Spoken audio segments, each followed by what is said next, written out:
హైదరాబాద్ను మరోసారి భారీ వర్షం వణికించింది. గంట వ్యవధిలోనే నగరంలోని పలు ప్రాంతాలు అతలాకుతలమయ్యాయి. భారీ వర్షం తీవ్ర విషాదాన్ని నింపింది. వరద ఉధృతికి 2 వేర్వేరు ప్రాంతాల్లో 3 వ్యక్తులు గల్లంతయ్యారు. వారి ఆచూకీ కోసం గాలింపు చర్యలు చేపట్టారు హైడ్రా సిబ్బంది.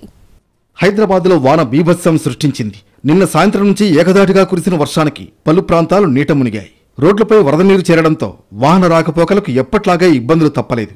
గంట వ్యవధిలోనే నగరంలోని పలు ప్రాంతాల్లో 10 సెంటీమీటర్లకు పైగా వర్షపాతం నమోదైంది. నాలాలు పొంగి పొర్లాయి.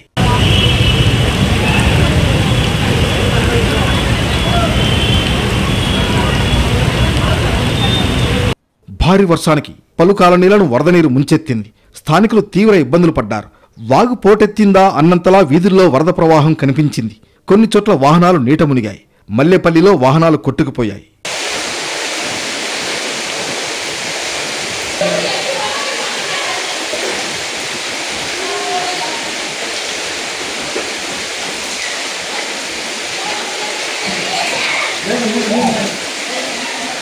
షేక్పేట, రాయదుర్గం, రాజేందర్ నగర్, జూబ్లీహిల్స్, ఖైరతాబాద్, అమీర్పేట, ముషీరాబాద్, రామ్నగర్, తార్నాక, ఎల్బీనగర్, కాచిగూడ, కుషాయిగూడ, కాప్రా, కీసరా తదితర ప్రాంతాల్లో కురిసిన వర్షానికి ప్రధాన రహదారులు చెరువుల్ని తలపించాయి.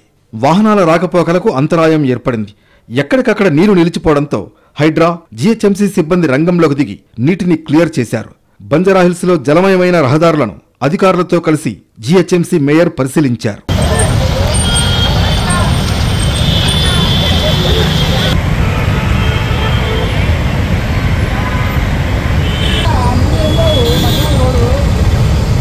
అత్యధికంగా ముషీరాబాద్, అబ్దుల్లాపూర్ మెట్లో 12 సెంటీమీటర్ల వర్షం నమోదు కాగా తార్నాకలో 10, కాప్రాలో 10 సెంటీమీటర్ల వర్షం కురిసింది. మరోవైపు హైదరాబాద్లో భారీ వర్షం తీవ్ర విషాదాన్ని నింపింది. 2 వేర్వేరు ఘటనల్లో 3 గల్లంతయ్యారు. హబీబ్ నగర్లోని అఫ్జల్ సాగర్ కాలువలో 2 గల్లంతయ్యారు. డ్రైనేజీలో మామ, అల్లుడు కొట్టుకుపోయారు. మామను కాపాడే ప్రయత్నంలో అల్లుడు కూడా గల్లంతయ్యాడు. వీరిద్దరి ఆచూకీ కోసం హైడ్రా సిబ్బంది, పోలీసులు గాలింపు చేపట్టారు. అలాగే ముషీరాబాద్లో ఓ యువకుడు నాలాలో కొట్టుకుపోయాడు. నాలాపై ఉన్న గోడపై కూర్చొని ఉండగా గోడ కూలడంతో గల్లంతయ్యాడు. ఈ 3 ఆచూకీ కోసం గాలింపు చర్యలు కొనసాగుతున్నాయి. గచ్చిబౌలిలో గోడ కూలి 1 మృతి చెందగా 4 గాయాలయ్యాయి.